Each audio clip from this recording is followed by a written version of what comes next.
This was making shockwaves yesterday, all kinds of headlines. Former Sooners star quarterback Caleb Williams has officially transferred to USC. He's already started taking classes in Southern California.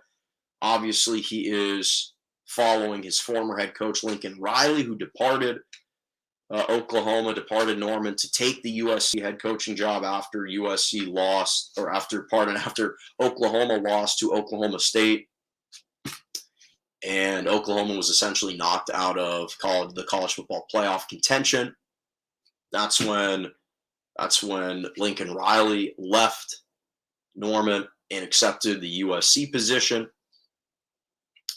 And Caleb Williams, after their Alamo Bowl victory over Oregon, immediately entered the transfer portal, raised speculation, and unsurprisingly, he's choosing to follow after his former head coach and go to SC. And by the way, for some context, the type of freshman season, this is what makes this story so interesting, is the type of freshman season that Caleb Williams had was sensational. Think about the circumstances in which he took over the job. He usurped Spencer Rattler midway through the Red River rivalry game against Texas. They were trailing Texas, and he leads them back to victory mid-game. That was his first significant amount of playing time all season. He played in technically 10 games, but he only started in 7. And that Texas game would have been his 8th game played. So really it was 8 full games, more or less, played. 7 started. In those games, he threw for over 1,900 yards, 21 touchdowns, 4 interceptions, over 400 plus rushing yards, and 6 rushing touchdowns.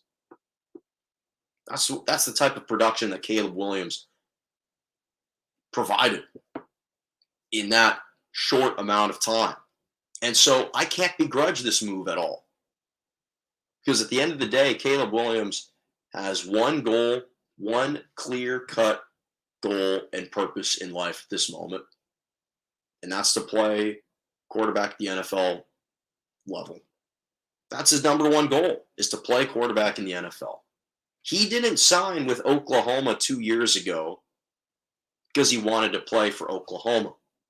He signed with Oklahoma because he wanted to play for Lincoln Riley. He wanted to play for a coach that he felt could best develop him as a quarterback, that could best prepare him to play the quarterback position at the NFL, to help him realize his true potential and his true goal of playing the quarterback position, signal caller on Sundays. And that's what it simply comes down to. And obviously, when you look at Lincoln Riley and his track record, it's pretty polished. He's produced back-to-back number 1 overall NFL picks. Baker Mayfield, Kyler Murray, Jalen Hurts, who, after his time at Alabama, was kind of cast aside as just a mediocre college quarterback. Lincoln Riley brings him into his program as a graduate transfer, and he becomes an instant Heisman candidate and Heisman finalist, and now he's the starting quarterback of the Philadelphia Eagles.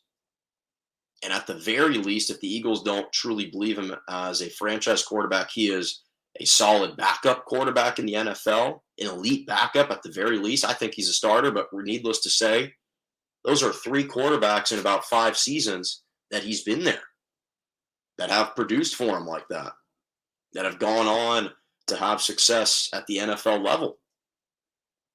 And when you look at a guy in Caleb Williams, who was the top dual threat quarterback out of the class 2 years ago, the number 2 overall quarterback from that class, and the type of potential that he has shown, what makes this so unique is the fact that you have a talented starting quarterback feeling the need to bolt a blue blood program right when he's poised to start again. It's one thing if it looks like he was going to lose his job, if his job was up for grabs, he's entrenched in that position. He's entrenched. He would have been entrenched in the starting position. Instead, he's deciding, nope, not enough for me. And what makes it even more uncharted territory is the fact that here you have a freshman quarterback who's already played and produced at the highest level. He's already been extremely successful, and he's got 2 more years of eligibility, and that guy was on the open market. That's what makes this an anomaly. That's what makes this situation extremely rare, is to not only have a blue chip quarterback that is on the market, but have a proven young blue chip quarterback that's on the market and is deciding to leave a blue blood program in which he was already entrenched as the starting quarterback. In the history of the sport, we've never seen it. We've never seen that. And apparently, even his father, Carl Williams, reinforced that preparing his son to be an NFL quarterback was the most important factor. Makes sense. Makes sense. So, for me, what obviously made this story even more interesting for me is the fact that the finalists to land him were USC and Wisconsin. And I'd be remiss in my duties as an unofficial ambassador of the University of Wisconsin. I am an alum of Wisconsin. I'm a huge Wisconsin fan. Selfishly, I was just envisioning what it would be like to have Caleb Williams in Madison be the second coming of Russell Wilson, except we wouldn't just get him for 1 year, we'd get him for at least 2 years. And I was imagining all these celebrations, these Rose Bowls, these college football playoff appearances for my beloved Badgers. And I was just elated at the thought that he would maybe even consider Wisconsin. But when I really deeply contemplated it, I never really thought he would choose Wisconsin over USC. It just didn't seem like the logical move. And even though I love what Paul Chryst has done, and I think he's a great coach, and I love that he's hired former Baltimore Ravens tight end coach Bobby Engram to be the new offensive coordinator over Joe Rudolph. I like that decision. Thought that the offense under Rudolph kind of stalled, and I do think he could help develop Williams, and I think that those connections to the NFL would serve a great deal, are going to be extremely important. But if Caleb Williams was in fact going to leave Norman, to me, the only prudent move and the only pragmatic decision would be to go to USC. That just seemed like the logical move, and that's the direction that he ended up going in. But just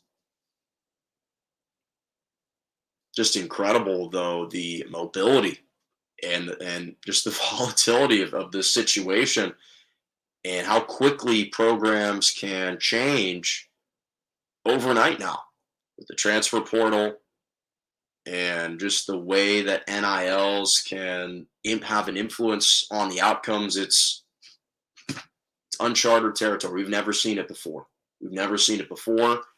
And if you thought that USC was going to be a slow rebuild, it was going to take some time for them to return to prominence, well, it's probably that process is going to be expedited now.